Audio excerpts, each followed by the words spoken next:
सो 10th class chapter हमारा first है real numbers. Exercise 1.3 का फर्स्ट क्वेश्चन है prove that root 5 is irrational. तो हम इसका प्रूव करेंगे। जब भी आपको ये आए कि कोई किसी नंबर को हमें इरेशनल प्रूव करना है तो हम उल्टा सपोज करके चलेंगे।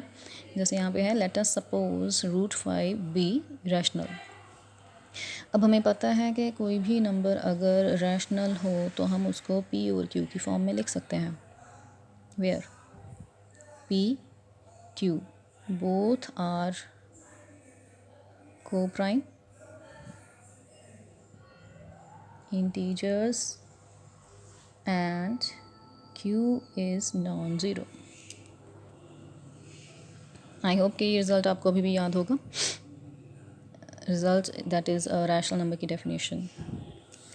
अब हमारे पास यहाँ से आएगा रूट 5 एंड q को मल्टीप्लाई करेंगे। जब भी आपको इस किस्म के सम आएंगे आपको हमेशा सेम स्टेप्स ही फॉलो करने हैं, ठीक है। तो हमेशा इस स्टेप के बाद आपको स्केयरिंग करनी होगी। ऑन स्केयरिंग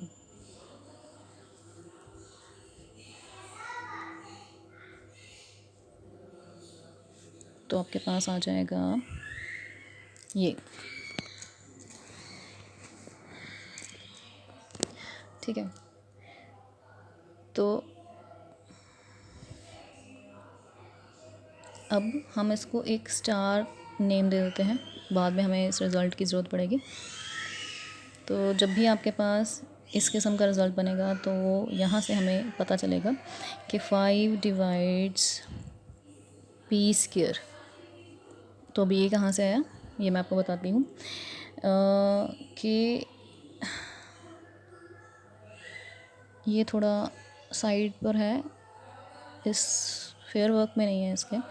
तो हमारे पास एक रिज़ल्ट होता है a is equal to b q plus r. इसमें ए होता है डिविडेंड, बी होता है डिवाइज़र, क्यू होता है कोशेंट एंड आर होता है रिमाइंडर, ठीक है। तो इसमें हम क्या बोलते होते हैं, अच्छा एक और चीज़, ये आर जो है रिमाइंडर, ये कभी कभी हमें दिखाई नहीं देता। मतलब इसका है कि रिमाइंडर ज़ीरो होता है तो हम इसको इस रिज़ल्ट को हम इस तरीके से भी लिख सकते हैं, a is equal to b q only. And हमारा ये जो रिज़ल्ट है वो a is equal to b q की फॉर्म में ही है। हमारा ए यहाँ पर पी स्क्वायर है एंड बी क्यू हमारा ये है। जो प्रोडक्ट की फॉर्म में होगा वो हमेशा बी क्यू की फॉर्म में होगा और जो सिंगल होगा वो हमेशा ए होगा। तो इस रिज़ल्ट में हम फिर क्या कहते होते हैं कि डिवाइज़र जो है वो डिविडेंड को डिवाइड कर रहा है प्रॉपरली अगर रिमाइंडर ज़ीरो है। तो अब यहाँ पर आते हैं, यहाँ पर हमारा आर नहीं है, इट मीन्स रिमाइंडर ज़ीरो है। तो अब हम यहाँ पर क्या कहेंगे कि divisor divides dividend, that is 5 divides P square. तो अब एक और हमारे पास रिज़ल्ट होता है, पी एंड क्यू तो प्राइम हमारे पास हैं ही, बट हमें पता है कि 5 भी एक प्राइम नंबर है, ठीक है।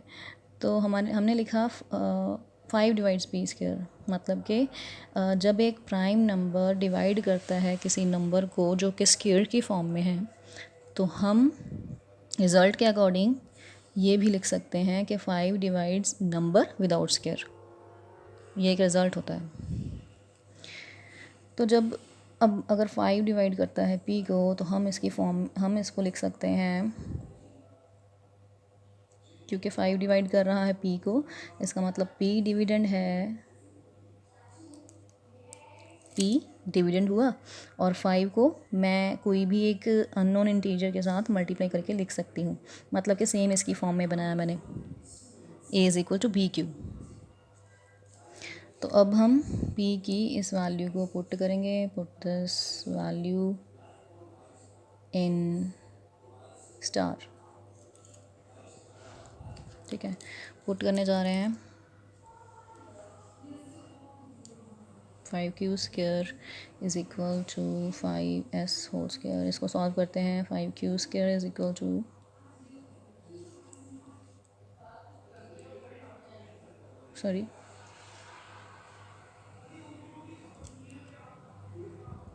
आप देख सकते हो कि ये वाला स्टेप ऊपर हमारे एक स्टेप से मैच कर रहा है, star.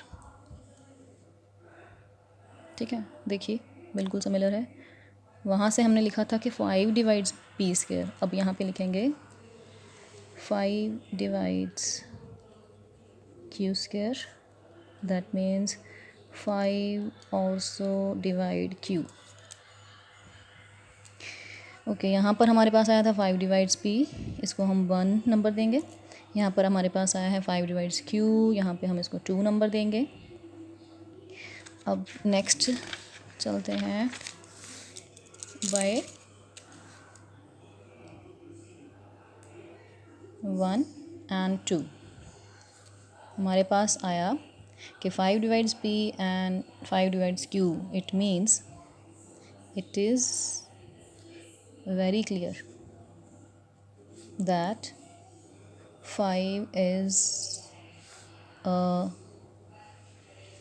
common factor of P and Q। ठीक है, क्योंकि 5 जो है P को भी डिवाइड कर रहा है और 5 Q को भी डिवाइड कर रहा है, इसका मतलब P एंड Q दोनों का ही 5 कॉमन फैक्टर हुआ। ठीक है, बट स्टार्टिंग में देखिए ज़रा, हमने क्या कहा था कि P एंड Q दोनों ही को प्राइम हैं। को प्राइम का मतलब क्या होता है? वो नंबर्स जिनका फैक्टर सिर्फ 1 एंड इटसेल्फ होता है। बट यहाँ पर हमारे पास आया कि 5 भी इनका कॉमन फैक्टर है। इट मीन्स हमारी सपोजिशन रॉन्ग हुई। This implies our supposition is wrong, hence √5, क्योंकि हमारी सपोजिशन रॉन्ग हो गई है जो हम स्टार्टिंग में लेकर चले थे कि √5 रैशनल नंबर है। सपोजिशन रॉन्ग हो गई तो इट मीन्स कि √5 रैशनल ना होकर इरैशनल ही है।